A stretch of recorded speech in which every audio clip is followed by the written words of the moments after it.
जन्माष्टमी की वो तैयारियां कर रही थी घर में वगैरह, मंदिर वगैरह सजाया है सारा। और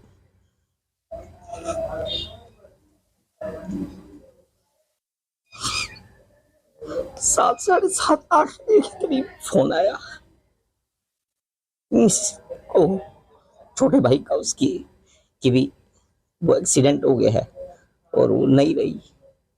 क्या नाम है सर आपका? मेरा ये यामिर विकास है, घर में सोमू बोलते हैं मेरे को। मैं रूमी का चाचू हूँ जी। और हम घर में मतलब 2 भाई 2 बहनें हैं। तो भाई साहब, मेरे जो बड़े भाई साहब हैं, उनका देहांत हो चुका था 2007 के अंदर। वो भी एक हादसा हुआ था दुकान पे। तो उसके उनके 2 बच्चे हैं, एक ये रूमी और एक प्रणय। रूमी बड़ी लड़की है और प्रणय छोटा लड़का है।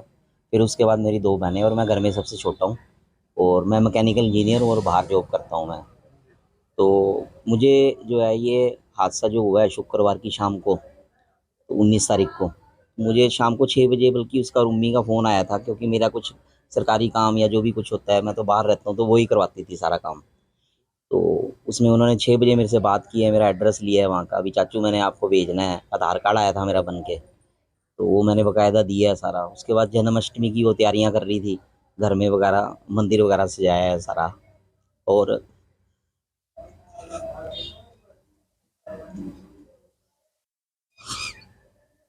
7, साढ़े 7, 8 के करीब फोन आया को छोटे भाई का, उसकी कि भी वो एक्सीडेंट हो गया है और वो नहीं रही। तो तुरंत फिर हमने फ़ोन वगैरह किए, क्योंकि मैं गुजरात में हूँ, काफ़ी दूर था मैं। तो फिर पता किया क्या हुआ क्या नहीं, तो उस टाइम में इतना पता नहीं लग पाया। और हमने तुरंत आने की तैयारी करी। जो मेरे जिया जी हैं, मेरे से बड़ी बहन है, उनके पति ने फटाफट जो हवाई टिकटें जो है वो करवाई हमारी। और हमने वहीं से, जो गुजरात में, मैं बॉम्बे एयरपोर्ट पे आया और वहाँ से हवाई जहाज़ पकड़ के जो भी हम फटाफट सवेरे 9 बजे दिल्ली पहुँचे और दिल्ली से यहाँ पहुँचे। तो आने पे सारा पता लगा कि जो अपना सिटी थाना है सिरसे के अंदर, उसके सामने एक खड्डा है काफ़ी बड़ा, जो कि बाद में मैं जाके देख के भी आया था। और वो पूरी क्रॉस सड़क पे क्रॉस करता है लंबा खड्डे, और 2 खड्डे हैं वो 1-1.5 मीटर की दूरी पे। तो उसके अंदर जो है वो स्कूटरी से जब जा रही थी, तो वो उसके अंदर खड्डे के अंदर स्लिप हुई है और वो गिरी है। और वो सिर के बल गिरी। और सिर के बल गिरने पे जो सिर पे चोट आई है। और उसके पीछे पीछे एक जीप भी आ रही थी पिकअप की ओर की, वो भी उसके नज़दीक पहुंची। और उससे भी उसके कहीं ना कहीं चोट लगी उसमें। लेकिन जो आसपास के कैमरे हैं और जो मुझे पता लगा है कि वो कैमरों में कुछ मिला नहीं वहाँ पे आसपास हो रहा है जो भी। तो लेकिन जो ऑन द स्पॉट जो पता लगा कि सिविल हॉस्पिटल वो लेके गए लोग जो आसपास के थे, और वो जो जीप वाला था वो भी रुक गया था। तो लेकिन वो हॉस्पिटल में उसको डिक्लेयर कर दिया कि उसमें जान नहीं रही। तो यही बताया जा रहा है कि वो बीच रास्ते में ही कहीं न कहीं जो है वो पूरी हो गई। तो लेकिन ये जो बच्ची है इतनी मेहनत करी, मतलब 2007 के बाद जो भाई साहब चले गए, तो अब उनकी जो माताजी हैं, मदर मेरी भाभी, वो खुद उन्होंने आगे बीएड करी और एक प्राइवेट स्कूल के अंदर उनको नौकरी मिली। और वहाँ पे 1-1, 2-2, 5-5, 10-10 रुपए जोड़-जोड़ के उन्होंने अपने बच्चों को पढ़ाया, सरकारी स्कूल में पढ़ाया, फिर अपने प्राइवेट स्कूल में रिक्वेस्ट करके फ़ीस माफ़ करके पढ़ाया। और इस बच्ची रूमी को जो है डॉक्टरी करवाई, बीएएमएस जोधपुरिया अपने जो सिरसा के अंदर है, वहाँ पे रिक्वेस्ट करके फ़ीस माफ़ करके और सारा पढ़वाया। और बच्ची जो है वो 2000 इसमें 20 के अंदर अपनी कंप्लीट कर चुकी थी और डॉक्टर बन गई थी वो। तो अब उम्मीदें थी पूरे घर को कि ये सँभालेगी, और वो इस दौरान सारा घर का काम करना, क्योंकि जो मेरे पिताजी हैं वो बुज़ुर्ग हैं, मेरी माताजी भी वो 85 साल के नज़दीक हैं, पिताजी से चला भी नहीं जाता। तो सारा उनका दवाई पानी करना, डॉक्टरों के पास लेके जाना, कोई बिजली का बिल, कोई गैस सिलेंडर का बिल, सारा वो सारा वही लड़की ही करती थी। और जो उसका भाई है वो बाहर पढ़ता है, वो इंजीनियरिंग कर रहा है। तो पूरा घर को वो ही सँभाल रही थी। तो अब मेरे माता-पिता जी हैं, वो बुज़ुर्ग हैं सारे घर में, और उनकी मदर है, तो वो रह गई है। तो अब ये तो ऐसी हानि हो गई है कि जो पूरी भरी नहीं जा सकती, पूरी कोई कुछ भी नहीं भरा जा सकता। लेकिन इस तरह मैं सिरसा में आता हूँ, मैं पला-बड़ा हूँ सिरसा के अंदर हो रहा है। लेकिन जो अब देखा है मैंने हाल अब जाके सिरसा का, वो बहुत बुरा हाल हुआ हुआ है सिरसा के अंदर।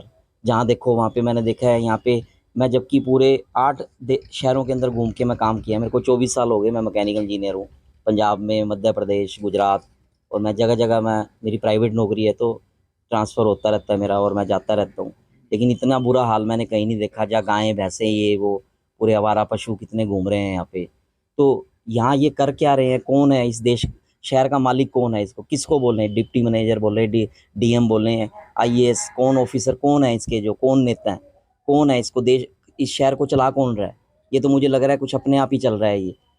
एक खड्डे की वजह से जो बच्चे की खड्डे में जान स्लिप चली गई। हुआ है, देखो वो तो एक हादसा, वो तो है ही है, वो तो साफ दिख रहा है, वो लेकिन मैं भी जाके देख के आया लेकिन हूँ। इस खड्डे के लिए अधिकारियों पे कार्रवाई होनी चाहिए। देखो हम लोग जो है, हम इस हालत में नहीं है कि कोई जा के सरकारी दफ्तरों के चक्कर काटे। जो मेरी भाभी है वो बेचारी बहुत शरीफ है, और मेरे माता पिता जो है, मेरे फादर जो है वो बेड पे हैं, और मेरी प्राइवेट जॉब है, ठीक है। तो हम में किसी में हिम्मत नहीं है कि हम दफ्तरों में जाएं, साइन करें और इधर उधर घूमें। अगर कोई शर्म लिहाज किसी प्रशासन में है, मैं तो ये कहूँगा कोई शर्म लिहाज किसी में है तो आके इनसे सुन ले, और इनके कुछ जो भी इनकी सहायता कर सकता है वो कर दे। मैं तो ये कहूँगा, मैं बेटा हूँ, ठीक है, मेरे माँ बाप बुजुर्ग हैं, ये मेरी भाभी है, मेरे पास जो होगा, मैं प्राइवेट जॉब करता हूँ, मैं तो कर ही दूंगा।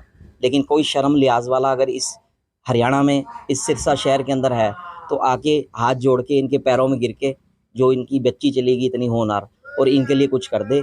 लेकिन ये हमारी तरफ से बिल्कुल क्लियर है कि हम कहीं सरकारी दफ्तरों में चक्कर नहीं काटेंगे, बिल्कुल भी। और इसी सरकारी चक्करों के चक्कर में मैंने आज तक कभी सरकारी फार्म नहीं भरा, जबकि मैं मैकेनिकल इंजीनियर हूँ, कभी मैंने फार्म नहीं भरा। ये सरकारों के जो चक्कर काटने हो रहा है, ये हमारे से नहीं होते, ये बिल्कुल भी ना हम करेंगे ये। तो मैं तो यही गुजारिश करूँगा कि कोई अगर आके कोई इनके सहायता कर सकता है, कोई सरकारी अफसर, कोई कुछ हो रहा है, तो वो करे इनकी।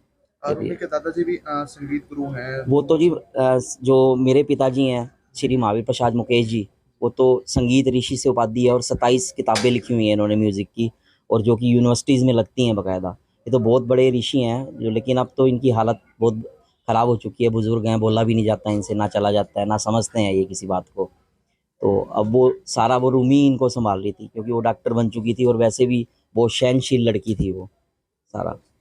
तो मैं तो ये इतना ही बोलूँगा। 24 तारीख को नींद बिजी भी आ रहे हैं, हमारे चैनल के माध्यम से कोई अपील करना चाहें मैं तो यही कहूँगा कि सर जो ये हादसे हुए हैं ये रोको।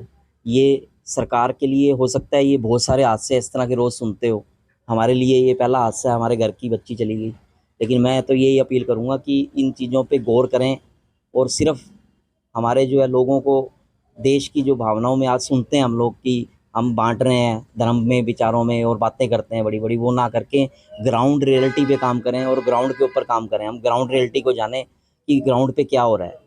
तो वो मैं गुजारिश करूँगा कि वो सरकार जो भी है, अपने ऐसे हादसों को रोके, और बच्चियों को और देश के बच्चों को, और ये बचाए जो भविष्य है। ये तो एक बहुत अच्छा होनहार बच्चा था जो कि खो दिया। ये सिर्फ़ हमारे परिवार की हानि नहीं है, ये सिरसा शहर की, हरियाणा की और देश की हानि है कि एक बेटी थी वो गई, और दूसरा जो है एक माँ-बाप, बूढ़े माँ-बाप, और इनका सब दादा-दादी जो था, उनका एक सहारा था, वो चला गया। और एक डॉक्टर जो है, एक अच्छा भावी डॉक्टर जो आने वाला था सिरसा शहर को सँभालने के लिए, और उसने अपने योगा का भी जो चलाया, इतना बड़ा अभियान चला रखा था, योगा करवाती थी वो ऑनलाइन और है सारी, और कितनी संस्थाओं से जुड़ रही थी वो धीरे-धीरे, उन सब की हानि है ये। तो इस तरह के लॉस से बचाएँ, तभी ये देश बचेगा, भारत देश हमारा।